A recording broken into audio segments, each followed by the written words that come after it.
Technology, man. Hey, we're not afraid of wearing blue, even though the Colts lose. We're not afraid. We'll No, we'll we'll blue it up, right? it isn't over. It isn't over. It's okay. Everything's going to be all right. You know what, Kent? You'll understand this. When I was watching that game, I felt like I never think that pro football players don't play hard. I don't. I give them the benefit of the doubt. The only thing that makes me nuts about pro football players is when they run out of bounds all the time. Okay, fine. But I Yep. swear to God, Kent, I felt like it was one of those games where every 50-50 ball went to the other team. Every tough thing the other team did. You need to get a yard, they got a yard. We need to get a yard, we couldn't get. I mean, it was one of those deals where somebody said, well, why do you think they lost? I said, well, okay, Minshew wasn't great. No, the running game was non-existent. I get all that. But it just felt like the other team was just tougher. And I hate saying that in football, Kent. And it happens once in a while. Every call went to the Bengals. That's Yes. just some weeks it's that way. The week before against the Titans, it kind of went the Colts' way. That week in Baltimore, it went the Colts' way. Sometimes it comes to you, sometimes it comes against you. And yesterday was just one of those games. I felt that way. It was like, Yep. it was like if it was going to happen, it was going to happen bad. And the offensive line wasn't worth a damn. I mean, the offensive line didn't. It just, again, the run. Let's talk about the run game. Do you think the run game was so putrid because no Jonathan Taylor and we're seeing who Moss is, the offensive line, the whole deal? What is your thought on that? I thought that the Bengals out schemed the Colts. I thought they out efforted the Colts. I thought they out executed the Colts. I thought that this was a really bad matchup for the Colts with Freeland at right tackle. You couldn't help Ryman, and Ryman needed help. That was in the passing game more than anything else. And then the one time you do get a good run and you wind up running for a touchdown, Nelson gets called on a hold that just wasn't a hold. So it wound up going against the Colts every single time. They got a good run from Moss at one point, and I think they accepted a penalty against the Bengals, which negated that run.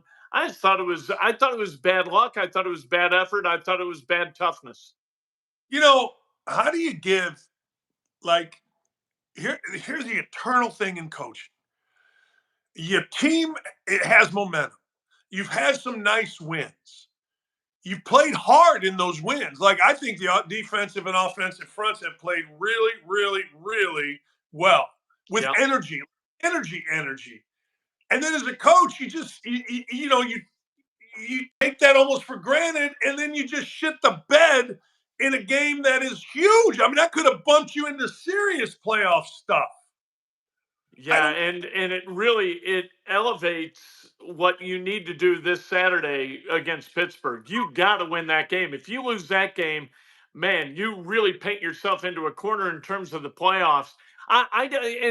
Listening to Steichen talk after the game, he was saying that he thought it was a really good week of preparation, that the guys were ready, the energy in the locker room was excellent, and they got out on the field and they kind of laid a turd.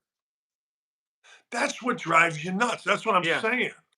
Like, okay, we had a good week of practice.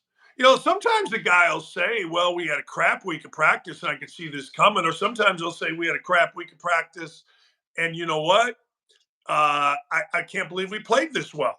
You know what I mean? I mean, yeah. I don't know. You just never know. Who was a highlight for you? Was there anybody that you can point to and go, that was? I thought Pittman was really good. Again, 8 catches, 90-plus yards. He's on pace for more than 120 and almost 1,300 yards. Pittman is just a steady Eddie that you can feed the ball to 11 or 12 times. He's going to wind up with between 8 and 10 catches. He's going to move the sticks for you. I thought Michael Pittman was good, and I think he's always good. Guy just said, Colts have been beaten by Jake Browning and Philip Walker. Which was really too bad, the Philip Walker deal, because Deshaun Watson looked terrible in that Yes. game. If they just would have kept riding with Deshaun Watson, I think they'd have got over on the Browns. Oh man, when I watched the game, the only guy that I thought was Pittman. A Yeah. couple peers. I guess you're like, all right. Here's why I don't get involved ever with that's a breakout game for that guy. Everything is unless you're LeBron James or Peyton Manning or that level of greatness. The breakout game is tough, man. The breakout game is like a myth because other guys, role guys, and there's nothing wrong with being a role guy. Role guy making millions of dollars. Role guys don't. They're yes, no, depending on the matchup, depending not on the matchup. You know what I'm saying? Yeah. I read all that breakout game for Pierce. I'm like, all right, no, no, no. When a guy's hidden, he's not being schemed against. And yesterday, I thought they schemed against Pierce. They had a pass rush that showed up yesterday, which was in stark contrast to what the Colts did. And they put enormous pressure on Minshew, so he had to get rid of it early. And that kind of mitigated Pierce. I thought that the Colts pass rush, the lack of it, was a huge deal yesterday. You got to be able to rattle the cage of a guy like Jake Browning, or he's going to pick you apart. Jake Browning through 3 games. I saw this stat 79 point something percent. So let's just call it 80. The highest 3 game starts, first 3 starts in a career in the history of the NFL. The best completion percentage. Like, man, that's just one thing. You don't want to be on that other side of that crap.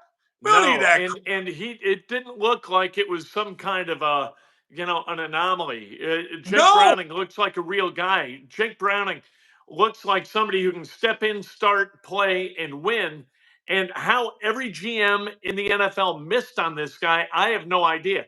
I thought when we got into that game yesterday, I was like, oh, okay, it's Jake Browning. They got tape on him after a game. It's going to be okay.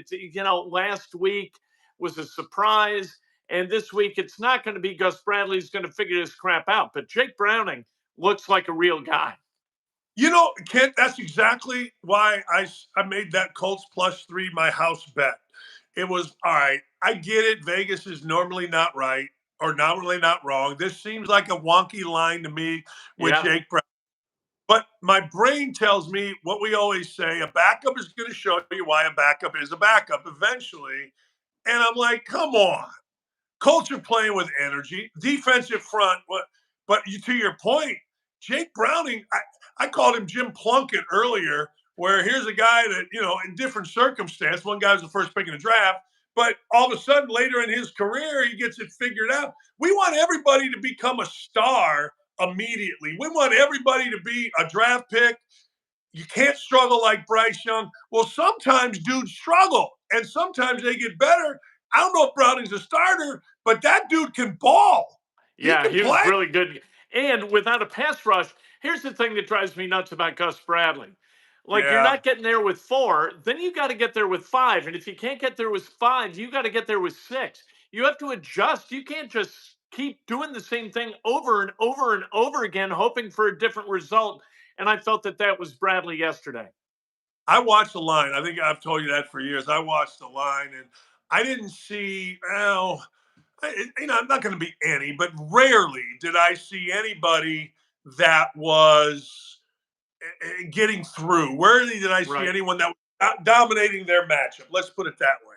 I didn't see anybody that where you're like last night I'm watching Micah Parsons, and I couldn't stop watching Micah Parsons. Like, I know he's on a different level than anybody close to, but if he didn't get there, he was close to getting there. And the guy that was trying to hold him off was having a bitch of a time. I didn't see any Colts guy really doing that. And when you don't have that, Jake Brownings of the world, I guess, look good. I guess we'll put it out back on the Colts. It seems like Gus Bradley's Achilles heel is stubbornness. Yeah. You've got to adjust throughout a game. And if Oh, you're not willing to do that, you're going to get beat. Scott Gilly says, in my opinion, Browning has taken the best backup in the league title from Minshew. And then some. Holy hell. And Minshew better be careful that he's. Thank you, Scott, for the donation. You better be careful that Trubisky doesn't take second best back up Right. in the league away from Minshew. Minshew, I thought yesterday really played poorly. I thought that was probably his worst game. I don't think he did a lot of good, and he's a guy. We talk about it every week. Things have to go well for you to win with Minshew as the quarterback. Other guys have to elevate their game, and that didn't happen yesterday. One thing I like about us is we can get really enthusiastic about guys real quickly. Like I was pretty enthusiastic, and then Yeah, I'm gonna tell. I told Lee this. She happened to. That dance Minshew did like after the game, last game. yeah, He did. She yeah. goes, "What do you think?" I go, "I think it's going to be really hard for him to play a good game next week." She's like, "Really? He's a pro." I go, "Yeah, I don't know. I just always think there are certain ways. There are certain ways of celebrating, and this is stupid. I'm not saying this is right. There are certain ways of celebrating that led me to believe the guy's a real guy. And there are certain ways of celebrating that make me think that the guy's actually shocked that he played that well. I don't know. I know I'm probably It was too over the top. yeah. I'm like, I'm more surprised than us. He played that well. Like, is this shocking him? I don't know. It Tell it me, tell it me what you think of this. I'm interested in your thought because I get a little bit muddled in my thinking about celebrations too. I don't like them. I think that the more you celebrate, the more you say, "Hey, I'm somebody, and I got somewhere." And I think that that's the enemy of consistent play. Others, and you've told me this before, that you kind of like guys smiling and three goggles and that kind of stuff. I think you celebrate after the deal's done. You know what I mean? You win one hand in cards. That doesn't mean you're going to walk away with your pockets full of cash. Yeah, no, I get it. I'm both ways with this. Like Yeah, I'm like, you know what? There's got to be a level of enthusiasm because Ralph Waldo Emerson, nothing ever great is accomplished without enthusiasm. And I really subscribe to that. I do. I really subscribe to that. But there's also a manner with which you do it. Like Michael Jordan was like I always thought it was cool that here's Michael Jordan wins a championship and he puts on the starter issue T-shirt and hat like everybody else. I always thought I don't know why. I always thought that going along with the team celebration is the way to go. I yeah, always thought individualistic celebration shows that you're as surprised as anybody that you're that successful. I and I can't really describe it. I can't, but I just felt like Minshew was like, huh, yeah, okay. And that doesn't mean that had anything to do with it because you got a whole week to get ready. And the whole team, it wasn't just him, the whole team looked, I mean, I guess we could use the word flat. I just hate to use words like that in football because I always think if you don't show up to play in football, you could get killed. And everybody on that field knows it. You can get seriously injured. You can get your head knocked off. You can get your face smashed in. Basketball, we talk about those things, but football, you can actually get those things. But truthfully, the Colts look flat. yeah. And that's And hey, that's going to happen. You know what? Every once in a while, that's going to happen. And you're going to go, it's comparative, right? So this was the Colts, not necessarily flat than the Colts normally are. This is the Bengals being more keyed in and much less flat than the Colts were.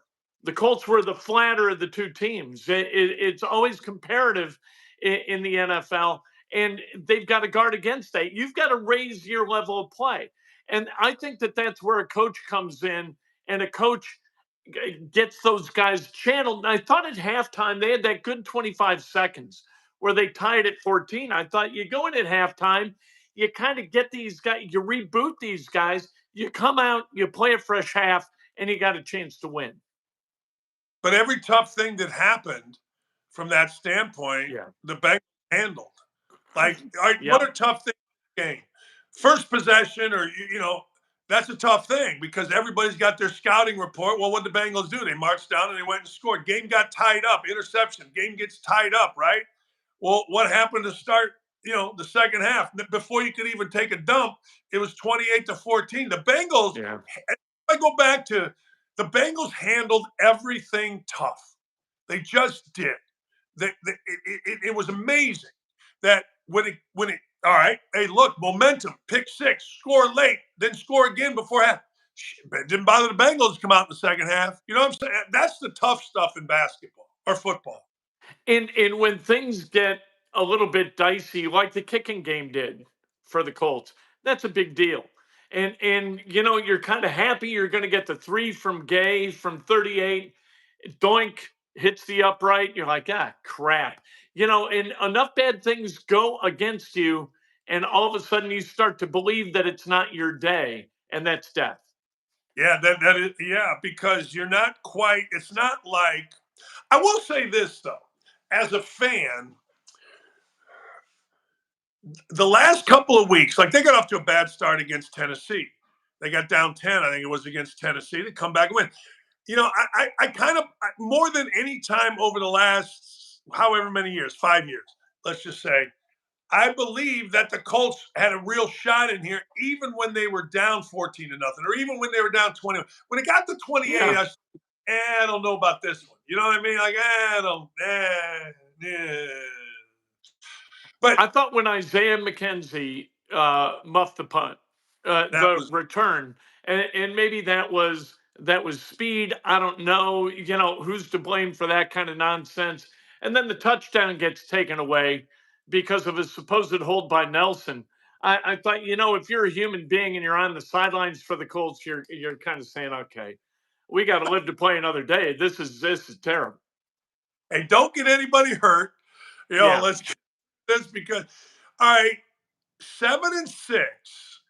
And I've got people telling me this is ridiculous. 7-6, easiest schedule in the NFL. Our guy Brian Haas, and everybody wants everybody fired. One of the threads on our chat right now is fire everybody. Blah blah blah blah blah. Our guy Sean Black wants to know why nobody looked at Flacco, which is actually pretty good. He may be taking over the reins as the number one backup. But disappointed 7-6. Steichen still the coach of the year 7-6. Where are we at 7-6, particularly with this schedule? It's all this week.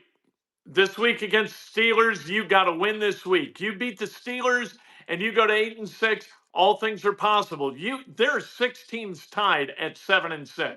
If you drop into the lower tier of that group, and with this loss, which is in conference, all of a sudden the tiebreaker that you now win, you lose against teams, and you got real problems. Going out and winning the last 3, which is what you're going to have to do. If you lose this week, you got to go 10-7 in order to get to the playoffs. Lose this week, you got to go 3-0 and get help. That's a huge difference. And this game's utterly enormous, really, really big. Correct me if I'm wrong, and I don't have the numbers here in front of me. But one of the things that I feel the Colts never do is beat the Steelers. I Yeah. just feel like I mean, I don't know what the score was. A few years ago, it was like 52 to, I don't even know. Uh, but having said that, this isn't about last year. This isn't about, this is a bad Steelers team. This is a bad quarterback team. This is a bad offense. This is the Iowa of freaking professional offense. It is. Terrible. And you've got Watt, who's in the protocol right now. Yes. And if they don't have Watt, that's a completely different defense. That's almost like back in the day losing Palomalu. And the last time the Steelers lost to the Colts was in 2008. It's been a while since the Colts got over on the Steelers. Yeah, Watt's a big deal. We're Yeah. talking about offensive line, and he may be the best pass rusher. I don't know. I got to tell you though, that freaking Parsons is in my brain. He was killing people.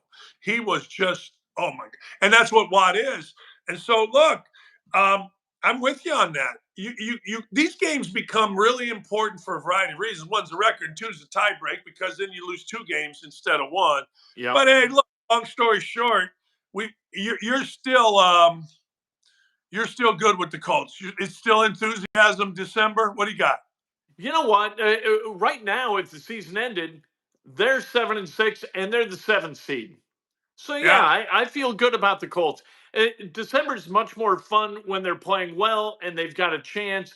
Last December was a death march. I mean, it was just horrifying. It was terrible.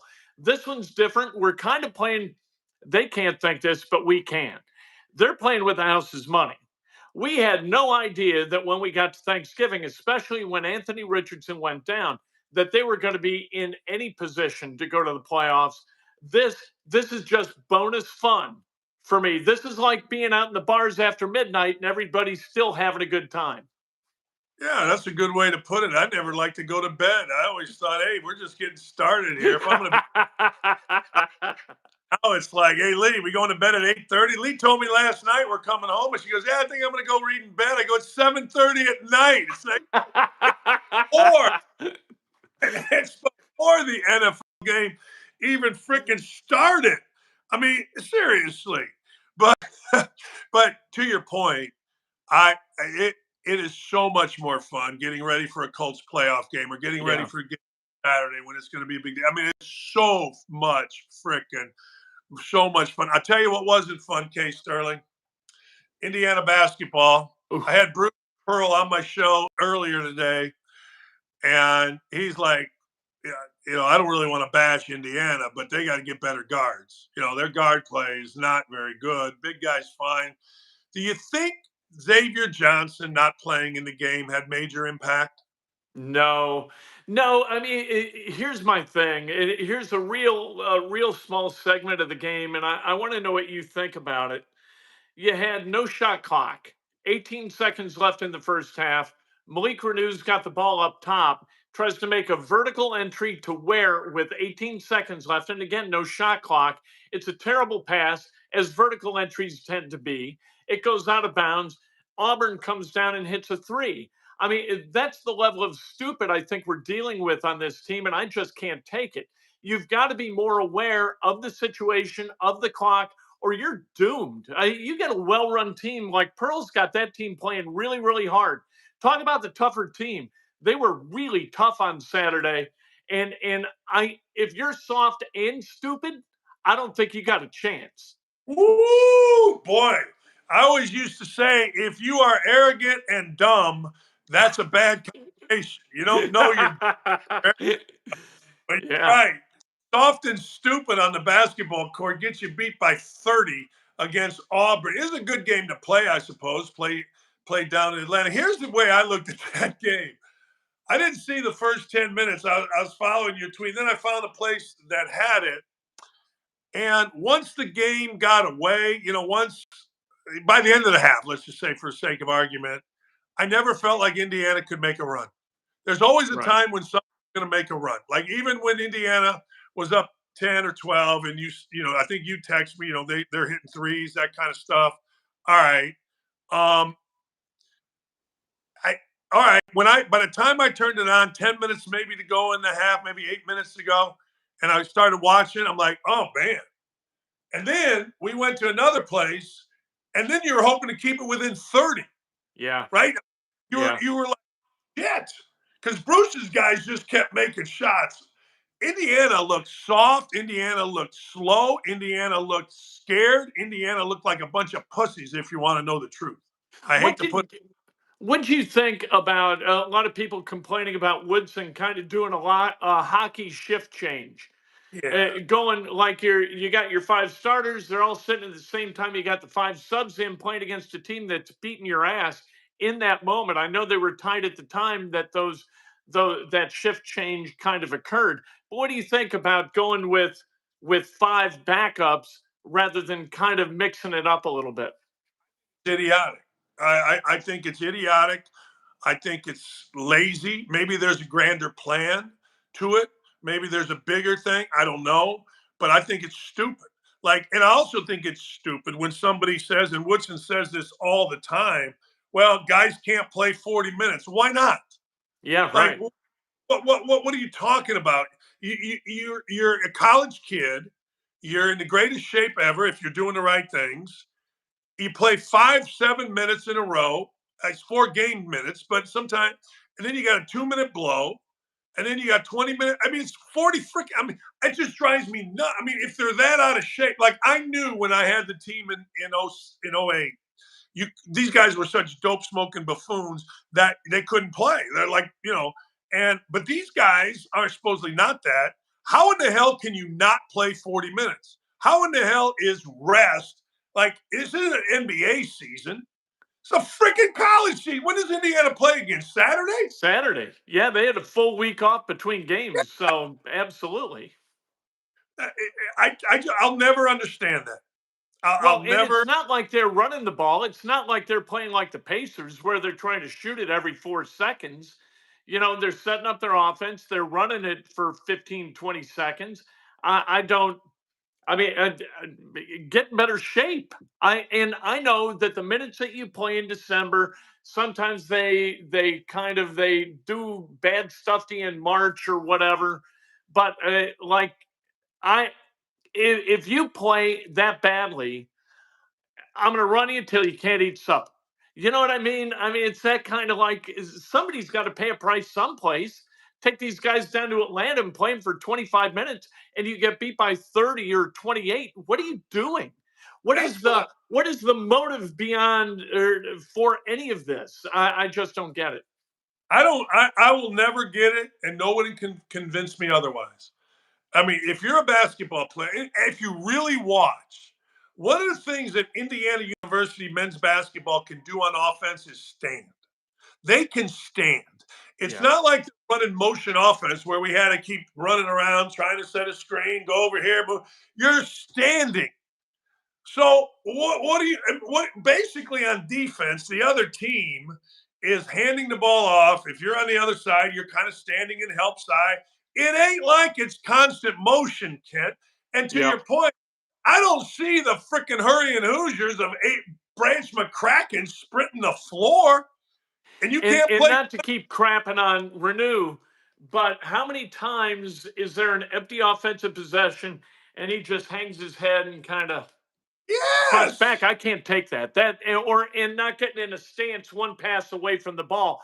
I don't understand that kind of basketball. I don't understand it, and I see it tolerated. And Yeah. Master Man makes the thing. Mike Davis used to take out guys who had a hot hand. Crean used to. I got to tell you, I never take out a guy. Knight would No. never. I remember Kitchell told me, come in when you sub in, make sure you get a bucket. Knight will keep you in the rest of the game. Like just get a bucket. Like why do you take the object is to score? Yeah. And to keep the other guy from scoring. If I got a guy, and he uses Rod Wilmot, which is fine, but if I got a guy that's balling, scoring, unless he's giving up three on the other end every possession, he ain't coming out.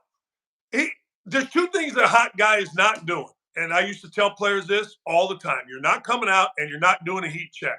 You do a freaking heat check, you're coming out because that's selfish, that's stupid. They never go in and you look like an idiot. Right. And I look like an idiot for tolerating it. No heat checks, and I'll reward you by you're not coming out if you get hot. How in the hell?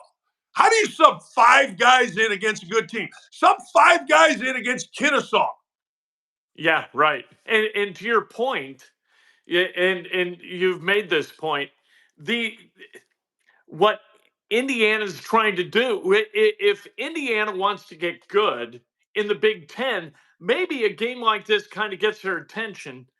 The Big Ten, compared to what Auburn does, compared to who did Illinois lose to? I watched part of that game, for God's sake. I thought Alabama played well against Purdue for the time that I watched that game. The SEC is really good.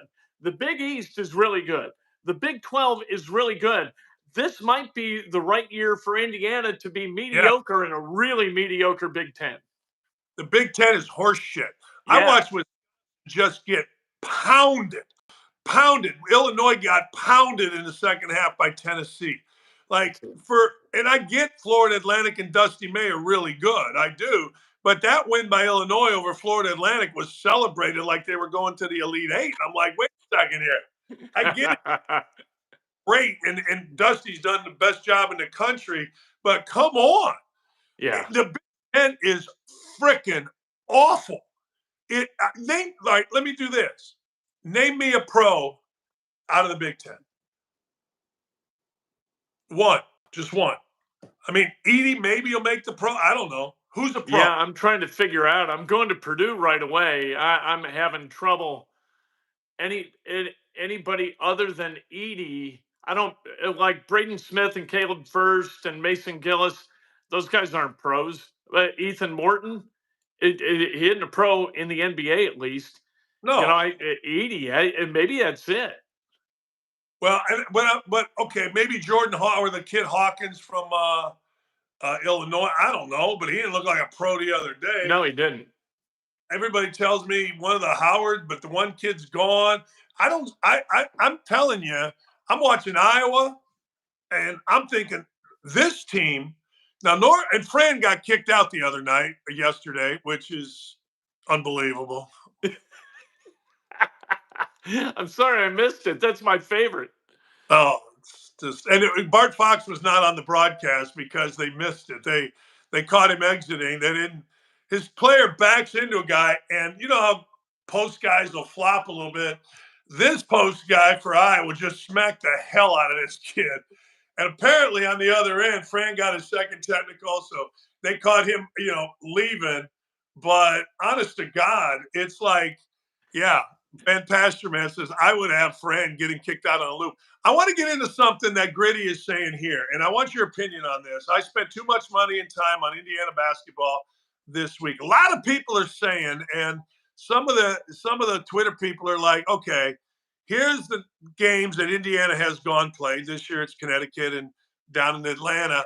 This is the Indiana fans traveled great. Indiana fans are unbelievable. But Indiana keeps getting their ass blown out. Like Gritty said, there's a lot of money. There is a lot of money being spent on bad hoops on neutral sites.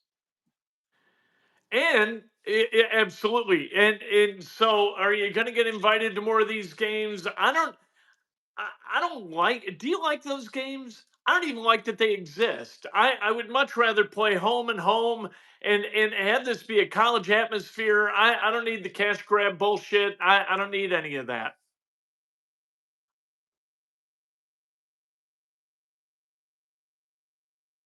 Let's go. Although, hey, Bart Fox wasn't on that game, was he? All right. No. Because I saw enough of Bruce Pearl. Like Bruce Pearl got more FaceTime during that game than any of the players. We saw more Bruce Pearl kind of yelling at people than we saw basketball action, and I had enough.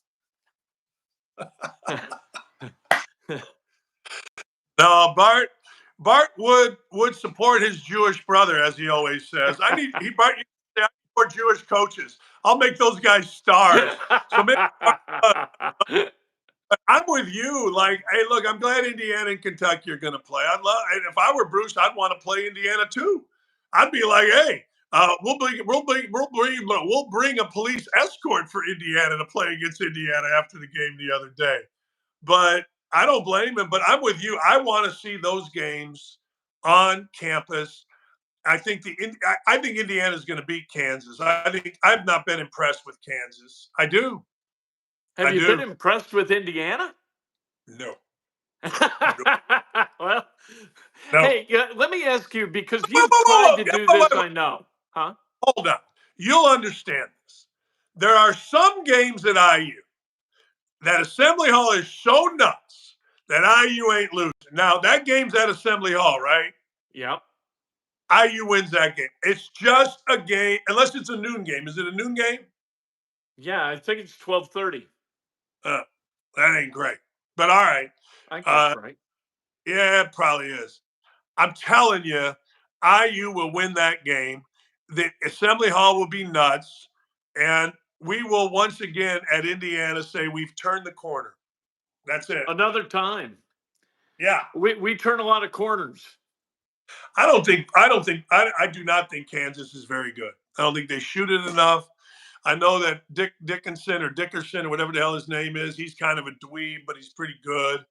I think the power of Assembly Hall, like when Alan Henderson had like 36 and 18 against Pollard and LaFrance and all those guys, I think Indiana wins that. I do. I think Indiana wins that game. I do. It's 12:30 on CBS. Can you take a guy who just doesn't fundamentally understand the game of basketball but has great physical skill? Can you somehow get that guy to understand how to play basketball and how to compete at basketball? Compete, yes. One thing you learn is how easy the game is when you have somebody that understands how to play. Like how easy. Like, and you also learn how difficult it is. So who are you referencing right now?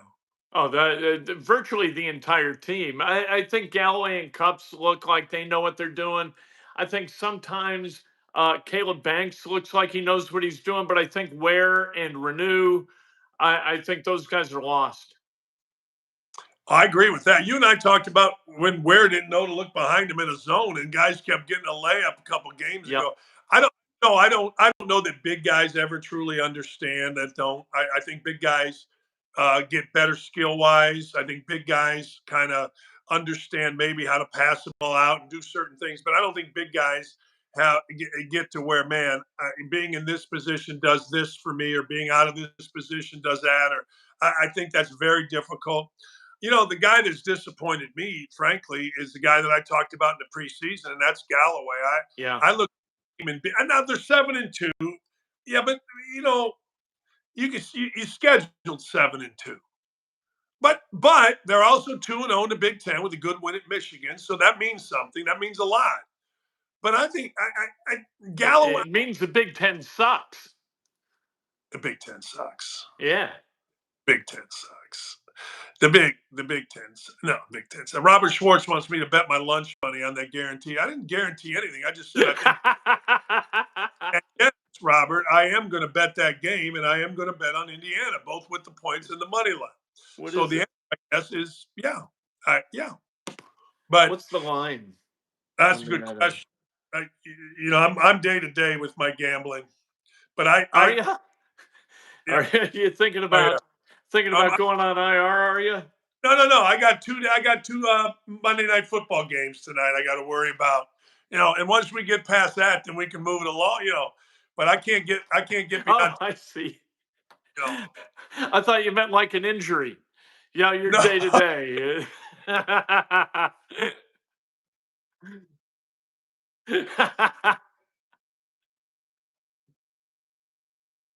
Hey, I know nobody. Well, some people care about the WNBA, but the WNBA is interesting to me in this isolated way. Is that the Fever just won the draft lottery last night?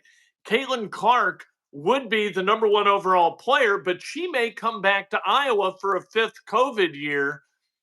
Can she make more money at Iowa in NIL than she can in the WNBA?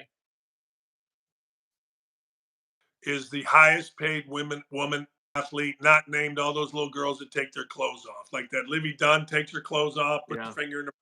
Oh, look at my body, and I would bet she's the highest paid woman athlete, and I would think that she could make more. I don't think the WNBA has interest, but I do think Caitlin Clark does, and I hope there's some way. Remember when? Then this got outlawed. Remember when the Boston Celtics drafted Larry Bird and then stashed him, right? I know you can't do that. I don't think you can do that. Even my dog wants Caitlin Clark, but I want Caitlin Clark. Caitlin Clark comes here, I'm watching the WNBA. Oh, absolutely. That'd be a terrific team, right? I'd have to kind of reconfigure my thoughts about Caitlin Clark, who I really vehemently dislike as she plays for Iowa. There's if she was on Indiana, I'd be all about her. That'd be awesome. Her brashness, I would find charming if she played in Indiana, but she plays at Iowa, so I can't stand her ass. And when I went down for media day. I tried to get people like Sydney Parrish and Yarden Garzone. I was like, you hate Caitlin Clark, don't you? And they love her. I don't understand the way that works, but I can't stand her. the way she beat Indiana last year and then kind of posed, I've had it. Were were you then okay with Angel Reese and LSU going crazy on? No. No, you No. know what? I mean, this Huh? is old school, but and get rid of the handshake line anyway.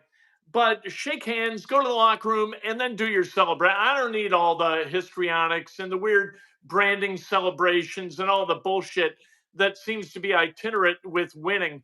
I don't dig it. I don't like it. I don't want it. I wouldn't do it. I'm a terrible celebrator. I always try to find a way to see how maybe I could have been better. I don't allow myself that kind of joy, which is a problem. I mean, I know I got to go see somebody about that. That's not a good thing.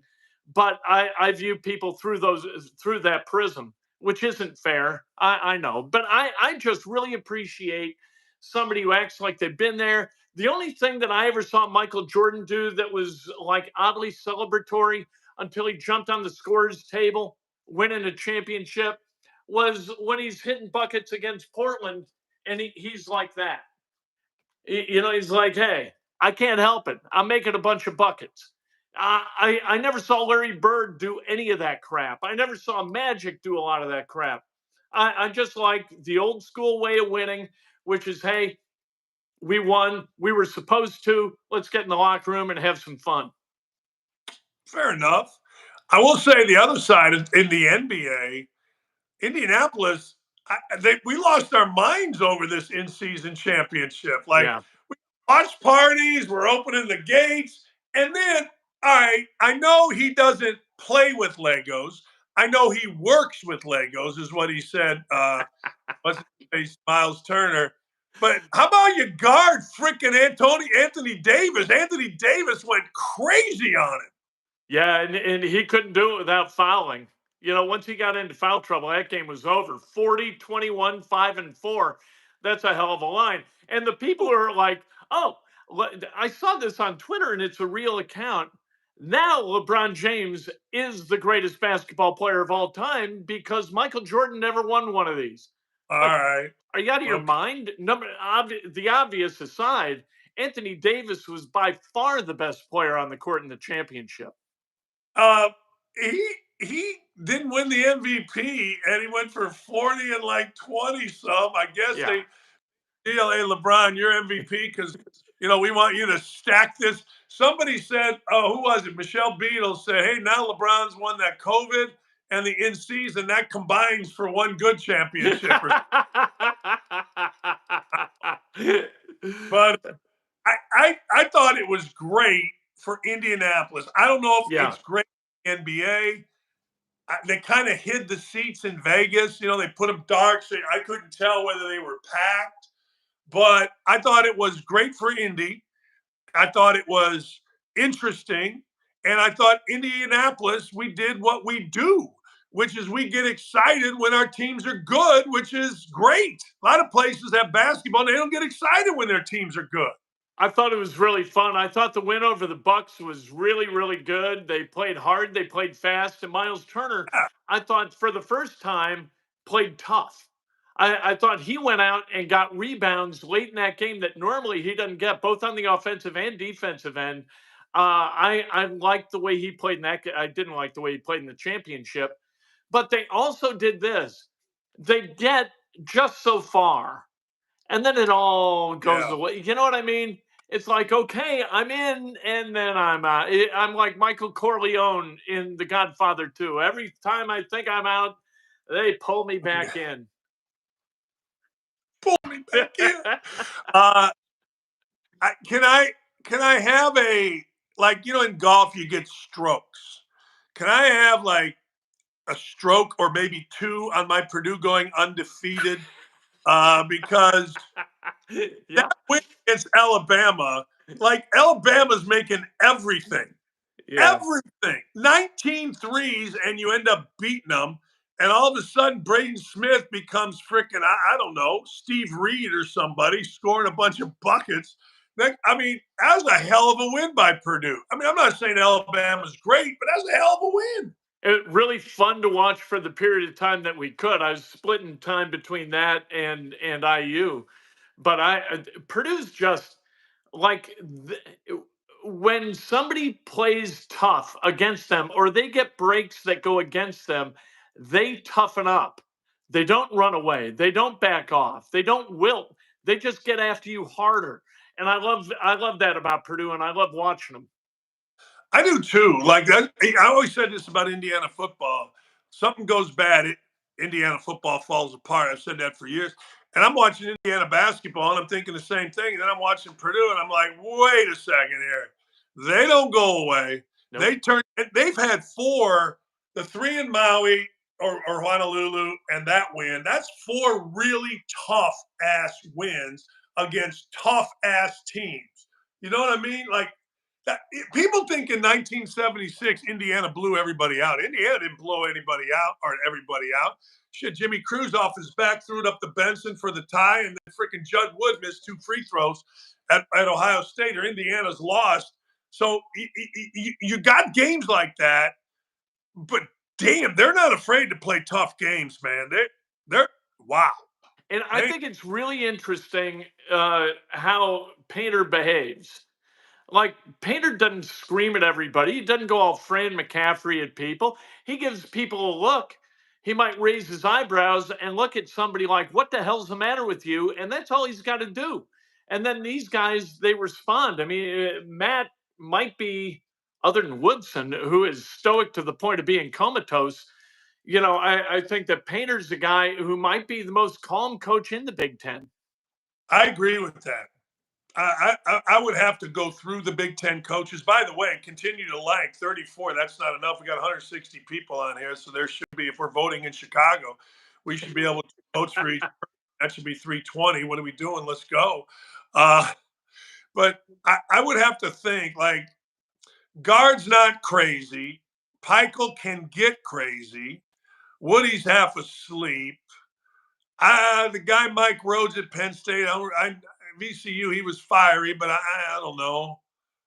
Nebraska. Wait a second.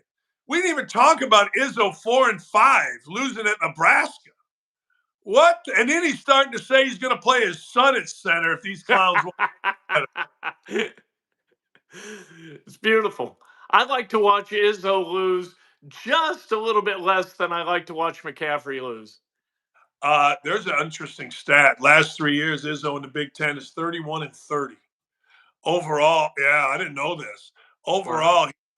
he's got a bunch of wins against bad teams, but he's got 13 losses every year. This is, a lot of people are starting to pay attention to that now.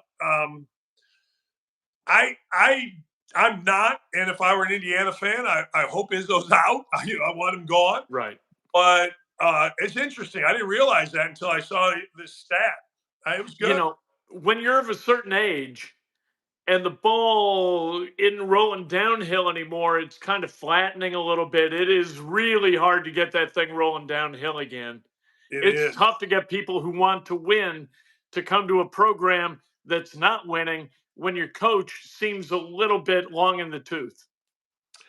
You know what? And he's been a guy that has fought that NIL. He has fought it. He said he's not involving. He'll do it. He'll do it right. It's very interesting. It really is. And I personally, I don't know that they're a rush to court team if you win anymore. In fact, they're probably not, right.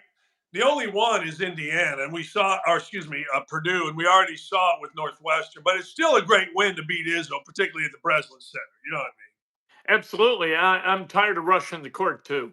Last time I saw Indiana rush the court, I was there, and it was like kids were politely waiting to get on the court. They were just sort of standing in line in that court level area. Oh, okay, now it's our turn to go down on the court and run around, and I just thought it was stupid. What are you doing? The one you should rush the court. Kentucky, Watford. Yeah.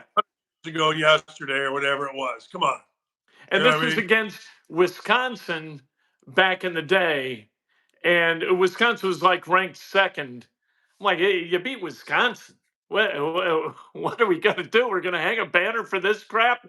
And it was when Crean was there, so I was doubly annoyed.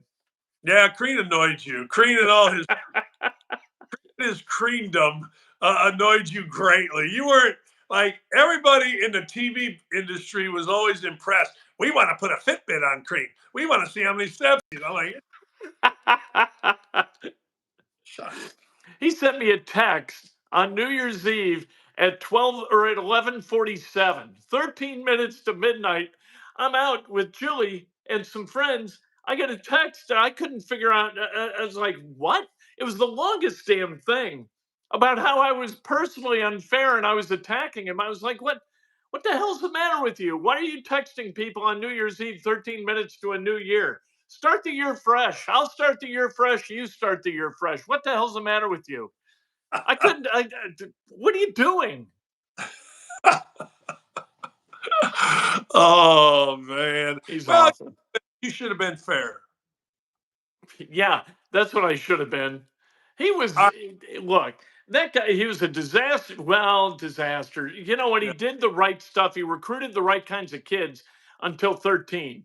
And then he went haywire. I'm not sure how all that kind of unraveled, but after that team, I had no use for them. You know, my wife asked me, and maybe you know this. Somebody asked her on here and mentioned Archie Miller. Archie Miller, correct me if I'm wrong, is at Rhode Island, right? Yes. I have paid no attention. I have no idea. I got to look.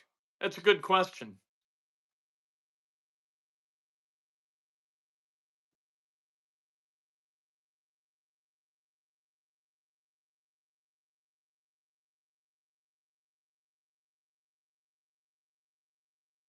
I think is very big from that standpoint.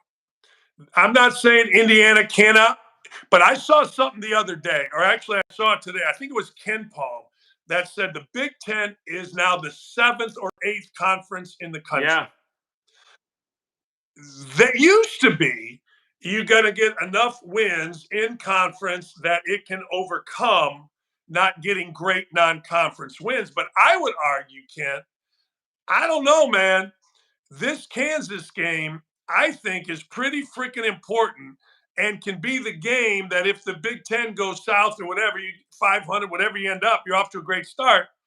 That could put you in the tournament, or I don't know if it can keep you out, but it makes it much harder.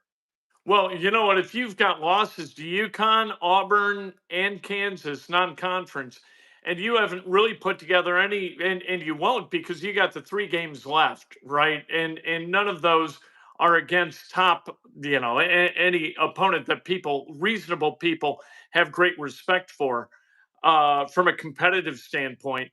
What do you hang your hat on? How many wins, unless you beat Purdue twice? How many wins are you going to have that are like signature wins and elevate you in the eyes of the committee? It's a great question. No, I know. I was thinking about that when they were up 10 against Auburn. I thought, all right.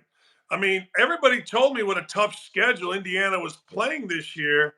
And unless I'm missing somebody, I just don't see it now. The other side of that is Indiana has a real shot to start out 4-5-0 in the Big Ten. They go to Nebraska, who I guess is good. I mean, I don't know. And then Ohio State comes in, and Ohio State just got beat at Penn State.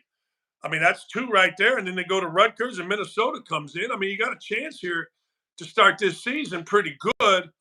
But, man, oh man, better figure it out. You better get a win here at home because the committee does look at who your losses are too. But the committee also says we want you to play people, but you got to win some games. You Yeah, got you to got win, to play them and beat them. That's right? that's really the key to the playing them part. If you Right. get the formula, if you satisfy half of the formula, you don't do yourself much good at all. Hell, if that was the case, I'd have played Indiana, Purdue, North Carolina, Kansas, Kentucky, UCLA, and Maryland.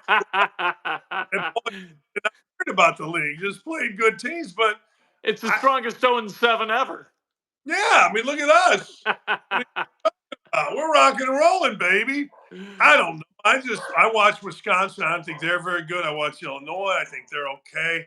There isn't a team in here that I say, man, you know what? Other than Purdue, Purdue's really good, but other Right. than them, I thought Maryland was atrocious. Like I thought maybe Indiana made them atrocious. Is that possible? No. No, No. I don't think so. I think either they're just atrocious. It was at Assembly Hall, so there's that. But that's why I no, think Indiana's going to play well. You think Indiana's going to lose? You don't think Indiana's winning Saturday? oh no, I can't even imagine. And I haven't watched a lot of Kansas, but watching like what we were talking about, you can't win stupid against a team that's got more talent than you. I don't think. And this team, they're going to have to figure it out. Like there have been Indiana teams where I wasn't worried about it. I was okay. I thought, there's a chance they're going to come together. They seem to be sort of separate in the way they pursue the game, but they know how to play. And this is a team that I don't think knows how to play either together or separately. They just don't have the basketball acumen to be able to compete at a high level. I don't think, and we'll see. Mark, thanks for the donation. I'm such a big believer in Assembly Hall, big games. Let's go. Guys play out of their minds. Next thing you know, guys are making shots. I don't know. Man, I pissed Ken off. He just left the building. He just said, "Screw it, Dan. I'm so mad at you saying Indiana's going to win." Anyway, I think it's going to be one of those days. I don't think I'm watching. I'm not going to lie. I'm playing a golf course here. Can't hear me? What did I do? I didn't do nothing. Uh-oh. Uh-oh. Hello. I cannot hear you. I can't hear you. I cannot hear Kent Sterling. Can't hear you. Let's say goodbye, everybody.